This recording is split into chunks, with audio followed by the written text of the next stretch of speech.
Now, when you hear of the brand Range Rover, chances are you think of the big bad boy SUV, perhaps the Range Rover Sport, maybe even the entry-level Range Rover Evoque. You may not be remembering that there is another vehicle in their lineup. It's called the Range Rover Velar, and it's a little bit bigger than the Evoque, a little smaller than the Sport. And this might be the best option. Today's video will tell you everything you need to know about the 2025 Range Rover Velar and why you might want to consider this instead of the Evoque. All right, so here we have the 2025 Range Rover Velar. And I gotta say, when the Velar first came out, back in 2018 or so, it was very impressive and it was kind of ahead of its time because it showed off the latest and greatest design language the Range Rover then started integrating into the Evoque, the Range Rover Sport, and of course the full-size Range Rovers. And I actually think it won an award for one of the most beautiful vehicles back in 2018. And I can see why. It is a really striking looking vehicle. And especially considering that back in 2018, this will look totally different than a lot of the other vehicles on the road. Now, as we've progressed into 2025, this obviously looks a little bit more pedestrian at this point because we've seen it before, but for its time, it was very impressive. And this vehicle was facelifted back in 2023, so this is still the first generation model. But I gotta say, the facelift didn't really change too much on the exterior. More of the changes were on the interior, which we'll show off later on in the video. Now, there are 3 trim levels currently for the Velar. You've got the S, the Dynamic SE, which is the vehicle I'm showing off on the screen today. Then you have the top-of-the-line Auto Biography, which is Range Rover talk for just the most opulent, most luxurious version. Now, in case you guys are wondering about this color, I'm gonna mispronounce it, but it's called Veracine or Veracine Blue. And it's very nice. I gotta say, you can definitely tell this is a Range Rover-like color, of course. I've seen this on other Range Rovers, and it looks very sleek. Let's kick things off with the front end design. And starting off with the headlamps, these are the thinner headlamps they've been integrating into pretty much every single vehicle in their lineup. You got the LED running lamps, you've got your amber turn signals, and these are full LEDs with automatic high beams. And talking about the front end design, there's no confusing this for any other vehicle. This is clearly a Range Rover. They have their own design language and it shows. I mean, when you see this going down the road, you can immediately tell this is a Range Rover. You may not know whether this is the Velar or the Sport, but this has that Range Rover look. You do have your Land Rover badge over here, the Range Rover script up top, and a gloss black grille. Now this one being the Dynamic SE, you do have a little bit of a different front fascia over here than just the regular S trim level. You do have some gloss black and a little bit of air vents on the left and the right hand side, although they appear to be fake.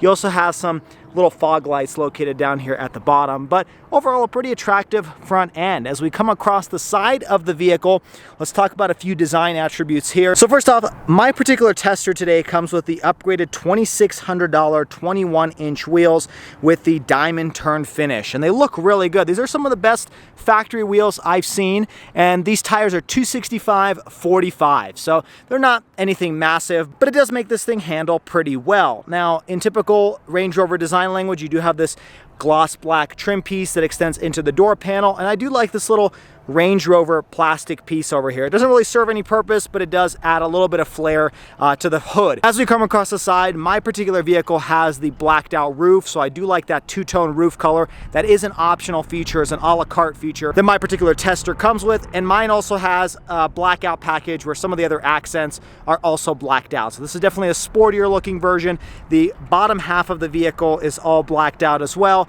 and this was one of the first vehicles within Range Rover's lineup to have the pop-out door handles. In fact, this is one of the first after Tesla Model S to have pop-out door handles, and now it seems like almost every car has it nowadays. The one complaint I do have is, to lock it, you push that button, but when you approach the vehicle with the key in your pocket, you have to click this button first and then they'll pop out. Unlike the QX80 I recently reviewed, if you have the key in your pocket and you walk up to the vehicle, it will automatically pop out by itself. So just a minor gripe, not a big deal. Obviously, you can tell when the vehicle is locked because the pop-out door handles are recessed into the body. Now, as we come across the rear end of the vehicle, I think this is a very sexy looking car. I mean, this thing does make it look very luxurious. I do like the LED tail lamps back here, again, full LEDs, and then this one having the blackout package. I do like the nice touch of gloss black features along with the rear fascia being all gloss black as well.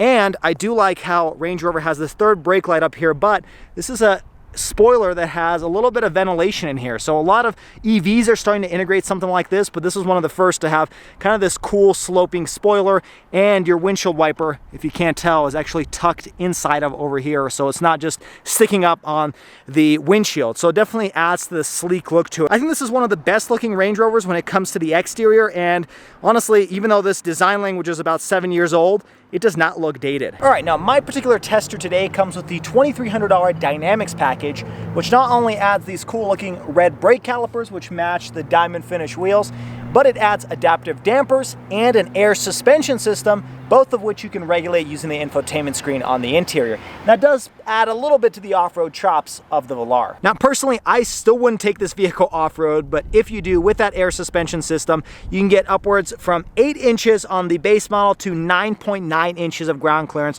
with that air suspension in the off-road mode. Now, in terms of the length of this vehicle, we're talking 188.9 inches long, it's 80.4 inches wide, and 66 inches tall.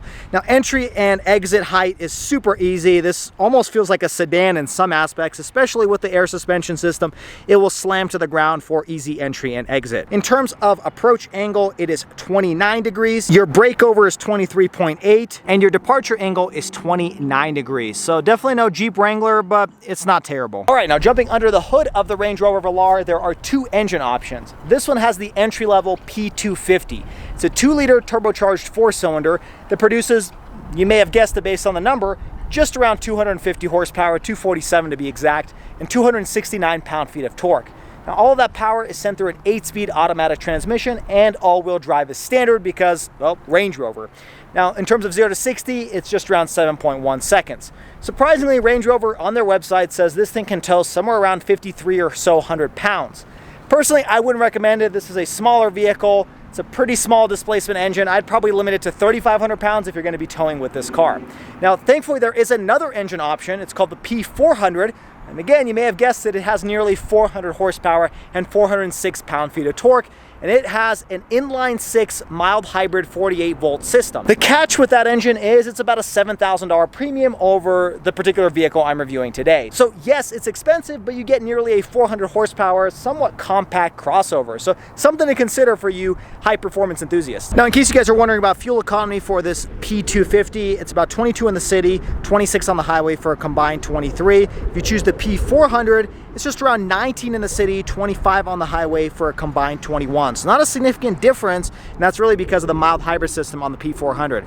Now, in terms of the engine options available on the different trims, if you choose the base entry-level trim, you only get this one. If you choose the Dynamic SC, you can choose between the two. And then if you choose the Autobiography, then the P400 engine is the only option. Alrighty, next up, let's jump on the interior and show off some of the cool features of the Velar. First, I do want to show you the Range Rover key. This is something they've been using for the better part of a decade now. They've squared it off a little bit for this one, but you do have Land Rover written on the back. You got your lock, unlock, your button to open up your power trunk. You also have your panic button, of course, and the button to turn on your headlights so that when you're walking home at night, you can kind of see what's lit up around you. Now, one thing that's missing on the key is remote start, and that's because Range Rover makes you use the Range Rover app to be able to turn this vehicle on, lock, and unlock it, which is awesome, but you do have to pay for that feature after, I believe, the first year. My wife has been paying for that for her Range Rover Evoque, and it's a great feature, but it sucks you have to pay for it. All right, let's jump inside. All right, so jumping inside the Velar, you can immediately tell this is a Range Rover product. I mean, this, again, has the same design language that you do on the outside.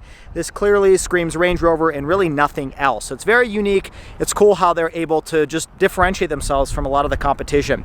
Now, starting off with the door panel, very Range Rover-esque. This has soft touch material up top, although this is kind of like, I don't know, a more rougher leather. It's, you know, Range Rover, it's more adventurous. It's also super luxurious. It's an interesting brand, and we'll talk more about that when we start driving this vehicle. I do like this grayish leather. Now, this interior is called Cloud Textile, so if you guys want something like this, that's what you want to request. You do have an aluminum door handle over here, and then moving down below that, you've got your switches for your lock, unlock. You do have the memory seats here, along with your automatic window controls, of course. This has more of that Cloud Textile covering over here. This has more of a plastic piece. It's kind of hard to tell on camera because of the sunlight, but this is just kind of a gray piece of plastic that carries over on the interior trim. This is hard touch plastic, which is to be expected. You do have a little storage compartment there. Then this one does have the upgraded Meridian sound system. Now this is an 11 speaker, 400 watt system, and it's not bad. It's nothing that's super incredible, not something I haven't, you know, heard in any other vehicle before, but it's not a bad system, and this comes on the Dynamic SE package. Now, jumping inside, let's talk about these seats. I do like light colored interiors, and I gotta say, you know, this vehicle has about 5,500 miles on it. I don't see anything super dirty here from jeans or anything like that, but I don't really know how this vehicle has been used thus far, but it seems like it stands the test of time okay. There's nothing too fancy to talk about. These seats are perforated, and heated seats are standard on all trim levels, but my particular vehicle comes with the $1,200 cold climate pack, so ironically it adds ventilated seats to the first row, adds heated seats in the second row. It also adds the heated windshield, and heated steering wheel is actually standard on all trim levels, so it doesn't add anything by having that cold climate pack. Now, in terms of the feature set here, they're 14-way power adjustable with 4-way lumbar support. Now, jumping inside of the driver's seat, the first thing you'll really notice on this interior is the minimalistic design. This is very similar to, honestly, a lot of EVs on the market. In fact, my Rivian has a gauge cluster display and a single screen, and no buttons really anywhere else. Range Rover has kind of doubled down on that as well, and we'll talk about that here in just a moment. But first thing I want to talk about is this leather-wrapped steering wheel. Like I said, it is heated. It's not flat bottom design, but it does have some nice kind of darkened chrome accents over here. And this has the latest type of software or technology, I should say, that Range Rover has been using, where you have haptic feedback control. So this is all like one button, but depending on where you click it, obviously it's going to activate different things, and it does have a click to it. So I don't know if you can hear that on camera. Also, as you can see, depending on what menu you're in, it's going to change what these buttons do. So if you click that main menu, you can then cycle through your gauge cluster display, which we'll touch on in just a moment. You do have a physical volume knob over here. This is kind of a, you know, rougher plastic piece, but it does feel like it's covered a little bit in leather. On the right-hand side are your cruise control functions. So you do have adaptive cruise control, lane centering. You can also turn on your heated steering wheel using the button over here. The vehicle is not officially on, so that's why it's not lit up, but let me show you. When I turn that on, as you can see, it lights up, and same with the cruise control. If I was on the freeway, I click that, it would light up green. Now, behind the steering wheel, you do have your paddle shifters on the left and the right hand side. You have your turn signal stock with your high beam controls, and your windshield wiper stock is over here. You do have rain sensing windshield wipers as standard. Now, one thing you'll notice is this is a tilt and telescopic and power operated steering wheel. To the left of the steering wheel down below here is how you can regulate the brightness of your gauge cluster and open up your power lift gate. Now, moving onto this dash piece, this is all soft touch material that goes behind this screen over to the passenger side. My wife has the Range Rover Evoque, and it's very similar to this. Hers is a little bit of a different material, but again, very similar design language over the years with Range Rover products, and it's really nice. I like how this feels, carries over to the door panel, and I should say, Range Rovers have a certain sound to them. Even when you close the door, it just kind of sounds very solid, very utilitarian. I think that's why people like Range Rovers a lot. Moving up above you, this is kind of a harder touch material, so I'm kind of going to knock that because this is a pretty expensive vehicle and this just doesn't feel very premium. This is a softer touch material, very similar to what's on the top of the door panel. It's kind of like this cowhide leather material. I think Range Rover says this is leather, but it's definitely a rougher leather material. You also have some more piano black plastic over on the passenger side for your air vents. Now, talking about what's going on here, this is a 12.3-inch display, and it's standard on the Dynamic SE and above. You can get this optional on the lower trim.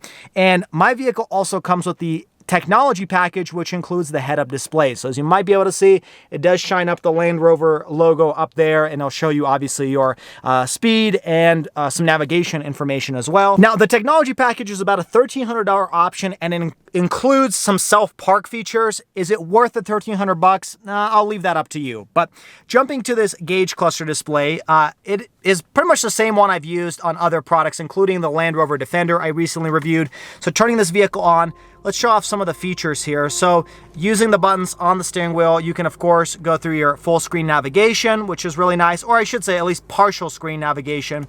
But then you can cycle through your info panel, which is where you can adjust it from your navigation to your media, to your odometer information, your 4x4 settings, or you could just keep it a clock. Now, if you click the center button again, so this is the button I'm clicking. So if you click that button, you can go to display layout, and this is where you can adjust the different screens. So you can do a 1-dial version, kind of front and center. Let's go to the map setup. So this is a full screen navigation system over here. I have noticed that in Apple CarPlay, or Android Auto, I should say, this does not really function. You can't really show the Apple Maps or Android Auto Google Maps. Then you can go to your media settings. This is obviously if you're playing any music or anything like that. And then lastly, you have a driver's assistance screen, which kind of just shows a full screen view. I do like that background with some mountains over there. It makes it feel very Range Rover-like. Not much more to talk about here. You can obviously adjust your head-up display settings, and you can, of course, just modify some vehicle settings, reset your odometer, etc., etc. Now, jumping over to this main screen, this is probably the largest change with the 2023 facelift, and it's a little bit of a point of contention for me because the prior generation, or I should say pre-facelift, had two screens. It had a smaller screen up here, I want to say somewhere around 8 or 10 inches, and then you had another screen over here with these cool looking knobs that would regulate your climate control settings. Now, from what I saw in the early models, they were kind of glitchy screens, not gonna lie, but it was nice to have your climate control settings always baked into this section.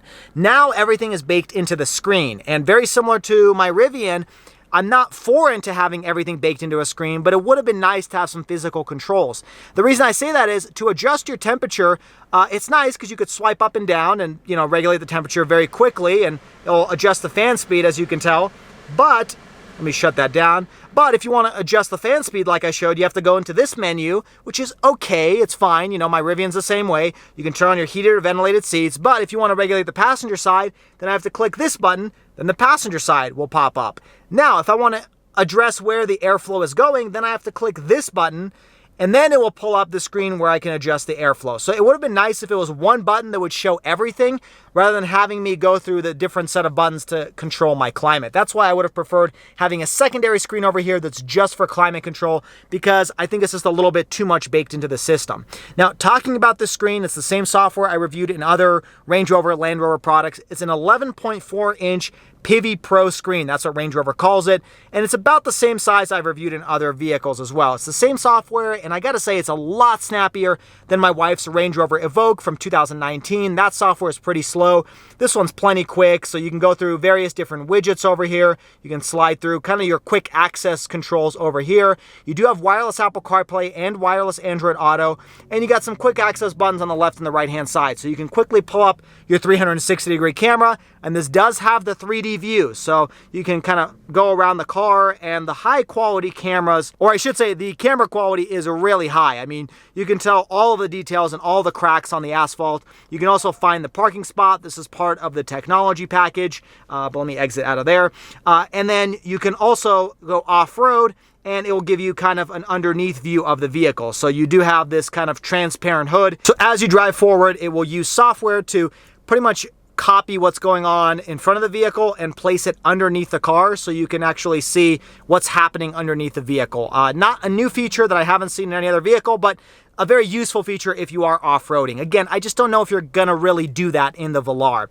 You also have your downhill cruise control functionality here, so lots of off-road settings baked in. Now, going to your main menu screen, this is where you can open up all of the different features in this vehicle, and a couple things I want to point out here. So of course you can pull up where the airflow is going here. You can pull up your cameras here. Obviously the Apple CarPlay, Android Auto. This one having the dynamics package, you're also going to be able to adjust a lot of different settings here. So you can obviously make your suspension softer, harder. You can also turn on the stopwatch and take a look at your G meter, which is not necessarily something I would think of for a 2-liter turbocharged 4-cylinder, but nonetheless, you can also track your lap times here. So if you really want to take your Velar P250 to the track, you can do that using the dynamics page. If you do take this vehicle off-roading, you've got the 4x4 modes where you can see your pitch and roll and all your angles over here. You can turn on your off-road cruise control. You can also go through the various drive modes. There's mud ruts, sand, grass, gravel. There's the ride height. This is where you can adjust the air suspension, since my vehicle comes with that. And then weight sensing is pretty impressive. This vehicle at the max height is just around 2 feet. So let me change this up to off-road height. This vehicle will immediately start raising I can kind of feel it inside the cabin. And as you can see here, it's just around 2 feet of weight sensing capabilities. And what's nice here is you have ultrasonic sensors all throughout the vehicle, and it can show you in real time where the water is or the water level is on the vehicle. So I do find it a little impressive that they've been able to integrate some of the off-road features you find on the Defender and the bigger Range Rovers here on the smaller ones as well. So it's almost like Jeep's trail rated rating, where even, you know, some of the Jeep Compasses and the smaller ones that have that trail rating are capable of going off-road. I like that they're integrating that technology here because it does add to the brand, right? Range Rover is meant to be that off-road capable brand, and even though this vehicle isn't very off-road capable in my opinion, the fact they've added this technology here just kind of gives you a little bit reinforcement that this is an off-road vehicle. Now, jumping back to the main home screen, a couple more things to talk about. Low traction launch. That's if you're really stuck in a sticky situation. You know, it'll add a little bit of extra torque to get you out of the snow or a big rut or something like that. I do like vehicle dimensions because it shows you, depending on which height the vehicle is in, it'll show you your exact dimensions. So if you're pulling into a tight parking spot, you can see exactly what's going on there. A couple more things to talk about is you can go through the cabin lighting, and there is a little bit of ambient lighting located underneath this panel over here, and then inside of the footwell as well. It's not really adjustable. You can't change the colors here or anything like that, but you do have a little bit of interior lighting. I would have liked to have some more lighting maybe on the dashboard over here, maybe somewhere there or there, and it would be nice if you could go through like a variety of different colors. Unfortunately, the Velar just doesn't have that, and I think that's a little bit of a miss compared to some of the competition. This is where you can also access your quick access menu for your ride height rather than having to go through the off-road modes. And then lastly, there is this eco data button, which shows you how you're driving. It also will show you, depending on what you're using at the moment, how it's impacting your economy. But that pretty much finishes off this infotainment screen. I gotta say, I'm impressed with how snappy it is. I just wish it would have maybe had some physical buttons integrated here or made it a little bit easier to adjust the climate control. Also, I should mention the volume button is located over here on the passenger side. The driver's side is really meant to just use this steering wheel roller button. All right, moving down from the infotainment screen, this is where I'm going to nitpick a little bit, and this is the same kind of plastic paneling or piece that you find on the door panel, and I feel like it feels a little bit cheap for this price point of vehicle. I mean, this is kind of just this gray painted plastic, and I would have much preferred maybe some open pore wood or maybe something else here. I don't know, make it more original, but something else except for this. It just doesn't feel super nice. Now, hiding behind this panel is a pretty decent large size wireless charging pad. Fits the largest phones on the market. You got a USB-C port and a little compartment for like your keys or something like that, and then you can hide it out of plain sight. You do have some piano black plastic over here, and then there's harder touch materials over here, but it is lined in leather. Over here you do have hard touch plastics. And then I will nitpick this as well. I feel like this gear selector, I mean, you can take a listen. It just doesn't feel super premium quality. Now, it is lined in suede, feels pretty nice, but just the sound of it doesn't feel very nice. And then this has some more plastic. You do have two cup holders over here, but I found it odd that there's no cover to cover up this cup holder section. Like, it would have been nice to have, you know, one piece of plastic and then this section slides open, but we all know how dirty cup holder sections get, and it would have been nice to have this covered with some sort of material, but they didn't do that.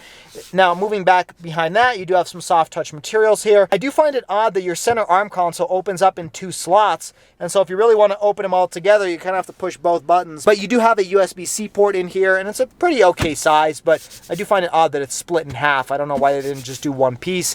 Over on the passenger side, you do have a lockable glove compartment, and it is lined in felt. Now, up above you, you don't have any type of digital rear view camera mirror, which is odd because you do have a rear headrest in the middle, so it would be nice considering how sloping the roofline is. You do have touch sensitive controls for your lights. That's standard for Range Rover.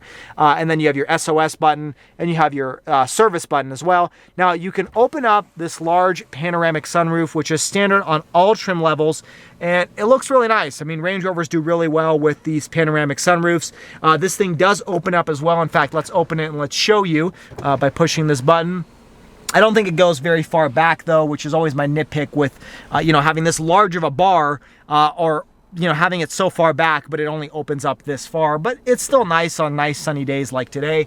And then of course, this does have a sunshade as you saw, but what's nice is here when you lock the vehicle, this sunshade will automatically close up, which is really good for hot summer days. That way you don't forget this and then it's just baking everything on the inside. At least that sunshade will, make it a little bit cooler on the inside on hot summer days. Now, before we jump into the second row, I do want to show off the air suspension system. This one is in the off-road height now, and as you can tell, it does make a pretty big difference versus the entry-level height that I had earlier, so it is noticeable. Now, jumping into the second row, nothing too much to report back here. Very similar to the first row. You still have the soft touch material up top.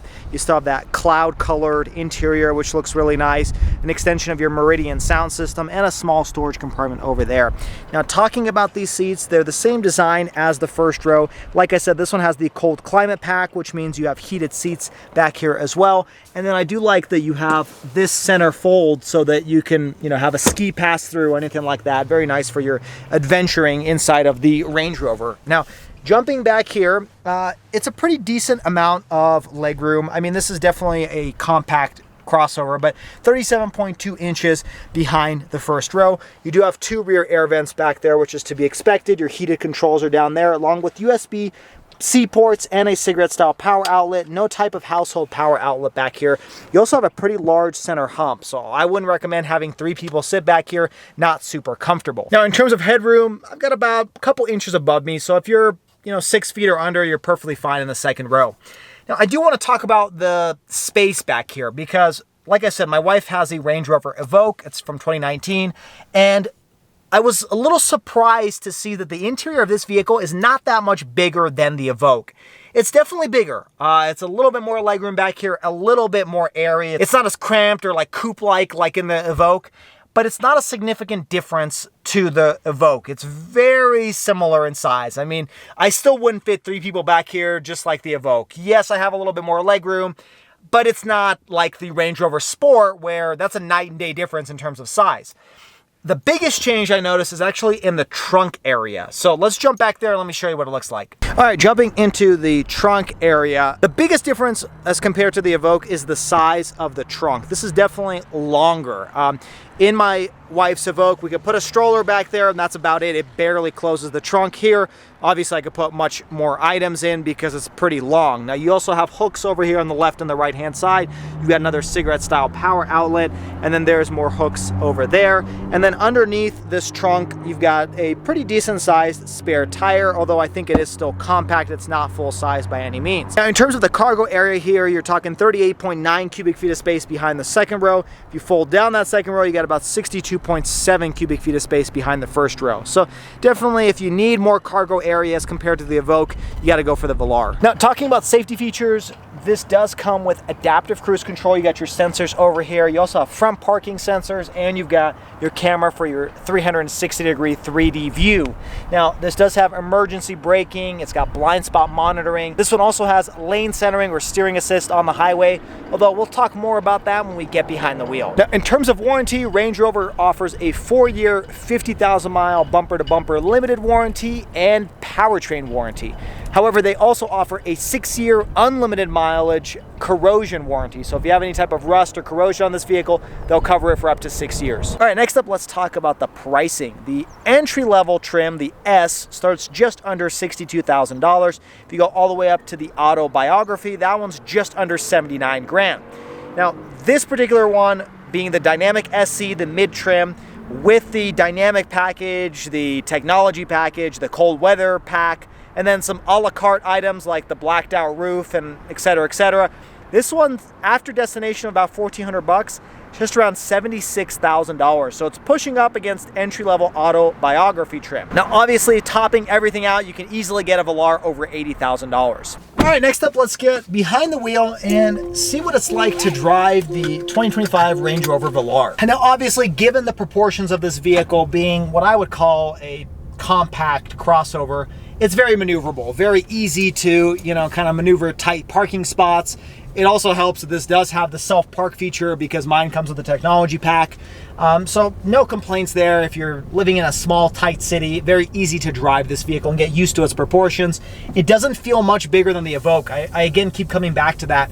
The Evoque feels just a little bit smaller, but this isn't a night and day difference. And the same holds true with some of the driving dynamics. Some of the complaints I have with my wife's Range Rover Evoque carry over to here, and some things are solved. The first complaint I have with my wife's vehicle is the dardiness of the car. So what I mean by that is, when you turn the steering wheel, it like immediately overcorrects, and it just feels like it's kind of super go-karty, which when you're driving a luxury vehicle, you don't necessarily want that type of steering input. Now, I think the reason my wife's vehicle has that issue, and to some people it might not be an issue at all, but to me it is because of the wheelbase. The Evoque is a pretty short vehicle, and so, your front and rear wheels aren't that far apart. So when you turn the steering wheel, it kind of overcorrects and it feels very darty. I think because this vehicle has a little bit of a stretched wheelbase as compared to the Evoque, that type of dardiness is eliminated. So here I am, turning the steering wheel. It feels just like any other compact crossover I've driven, which is a good thing. I like it that way. Now, where I think this vehicle is still lacking a little bit, similar to my wife's car, is the ride quality. Now, this one does have the air suspension, but I don't think the 21-inch low-profile tires really help the situation here. We're going to drive over some train tracks here in a minute, and I'll kind of describe a little bit more detail as to my complaints in regards to the ride quality. All right, here we go in 3, 2, 1. You might have been able to see that or capture it through the lens. It's a little bit of a rougher vehicle, and honestly, that's been my impression with Land Rover cars. They're not, at least when it comes to the Evoque and the Velar, they're not super comfortable. My wife's car is a little bit rougher. It almost fits the brand. Now, that being said, I did review a Range Rover Sport a few years ago, and that one did feel a little bit more premium on the softer end, the more luxurious end. It almost feels like this thing is much closer to the Evoque than it is to the Range Rover Sport. But I also have to say that Range Rovers have their own personality. And it's hard to put my finger onto what it is, but when I drive a Range Rover, it feels different than pretty much any other car I've driven. And maybe that's because their marketing gets to me. I'm not immune to their influence when it comes to marketing this vehicle as kind of an off-roader and luxurious and everything. And maybe because I know that there's no generic type of Range Rover. And what I mean by that is, the generic Lexus is a Toyota, the generic Acura is a Honda. There's none of that for a Range Rover. Similar to Mercedes, similar to BMW, they're their own vehicles, and they feel premium. And maybe that is also playing into the fact that I feel like this car is a little bit more special than just your regular vehicle. And maybe that's why some of the cheaper materials like the plastics on the dashboard over here and up here are maybe a little bit more forgivable, because I know this is a more premium brand. Not a great description, but that's how it feels driving these cars. They feel a little bit more special than your Lexuses, than your Acuras. This feels more luxurious, even though I can't point to any specific reason why that is. It feels more substantial. The way the doors close, the way the door handle feels when you open up the door, in general, this just feels like a nice car to drive, despite it being not the most comfortable and not the most luxurious. Here we are about to go onto the freeway. We're just gonna gun it and see how it feels. We're gonna slow it down to 25. Let's gun it.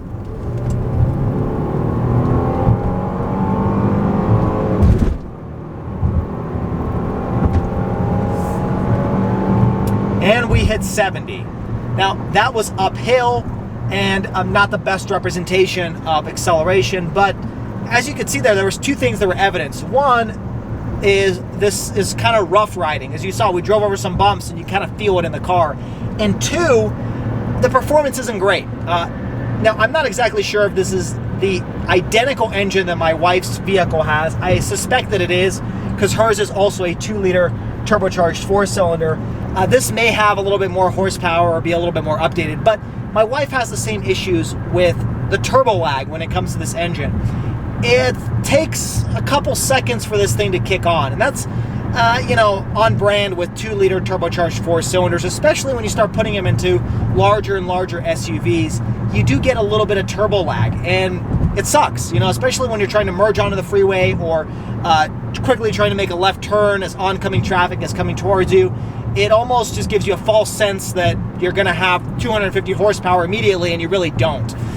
So it's not my favorite engine. If I was to buy this car, I'd probably go for the P400. I think 400 horsepower inline six, mild hybrid. Those are all positive things when it comes to a vehicle of this size. And I've tested that engine in other vehicles like the Land Rover Defender. I think that's probably the better engine to have here. The 2-liter just feels a little bit underpowered when you're at full load. When you're just passing people on the freeway, it's perfectly fine, plenty quick, but 0 to 60, it's just not this vehicle's strong suit. Now, talking briefly about the self-driving features, also, they're just okay. I have a hard time finding out whether I'm hitting the limit button or the adaptive cruise control button. Finally, when I'm able to figure it out, because they're the same button, I can turn on the lane centering technology and it works okay. I can't say it's the best lane centering. I recently just reviewed a Infiniti QX80, had Pro Pilot Assist 2.1 with hands-free driving. I mean, it was a really good system. This system's okay. I've ended up turning off the lane centering technology because I found that it would oftentimes kind of sway me left or right in the lane. I think the adaptive cruise control actually works really well, but the lane centering has a little bit work to do to improve. In either case, I feel like Range Rover isn't the best in terms of self-driving technology, especially when you compare it to Mercedes. I think Mercedes has some of the best. I was very impressed with Infiniti's most recent product. I think Range Rover has a little bit ways to go. I mean, the Defender I recently reviewed didn't even have lane centering technology. So they're a little bit behind when it comes to autonomous driving. And this vehicle is no exception to that, but it works okay. I mean, it works perfectly fine. I'm not super pro self-driving because I feel like I can't really trust the systems. So for me, it's not a big deal, but if you're looking for a luxury vehicle to have that, this one may not be the best option for it because it just doesn't have the latest and greatest technology. Now, I will mention as we're pulling off the freeway right now, in terms of sound quality inside the cabin, I'd say it's pretty quiet, especially in city traffic. It feels very isolated, very tank-like, very similar to other Land Rover, Range Rover products. They feel very vault-like on the interior. That's one of the advantages of having such a solid door when you're closing it. It kind of gives you that feel of being a little bit more isolated on the interior. So from that standpoint, Range Rover does a good job. That pretty much finishes off the driving dynamics. Let's jump back to the parking lot to finish off this video. All right, to finish off this video, what are my overall thoughts on the Velar and would I recommend this for anybody in the market for a luxury crossover? Now, it's a tough question to answer because personally, I really like the Velar. In fact, I considered getting one years and years ago when it first came out, but after looking at the numbers, I felt like this thing was just a little bit above my budget. And I feel like the same stands true today. I think this is a pretty expensive car, and if you're looking at spending $76,000, $80,000, $85,000, personally, I'd recommend going for the Range Rover Sport. I've driven that one, and I feel like it drives a little bit more refined, it's a little bit more luxurious on the inside, a little bit more premium than the Velar. At the same time, if you're looking to save a little bit of cash, I think the Evoque accomplishes probably 95 to 99% of what the Velar accomplishes, but at a $10,000 to $15,000 price differential versus the vehicle I'm reviewing today. So this kind of falls into the middle child category where it's not the best, it's not the worst, it's kind of just somewhere in between. And I think there are better options on both the higher end and lower end of the price range. That said, I think this is the best looking Range Rover they sell. I think the design language that Range Rover has been integrating into their vehicles fits perfectly on a vehicle with these types of proportions. The Evoque feels a little bit too small. The Sport feels a little bit too big. This is kind of the Goldilocks in terms of the design. So if you're strictly looking at the sexiest looking Range Rover, the Velar is probably the best choice. But what are your thoughts on the Range Rover Velar? Would you take this over any of the other vehicles in their lineup and why? Let me know down in the comments below. If you guys did enjoy this video, hit that like button and subscribe to the channel for all of the weekly car videos. Also check me out on all the social media, same as the YouTube channel name. Until next time, everybody, hope you stay Schwazy, stay healthy, have a wonderful day.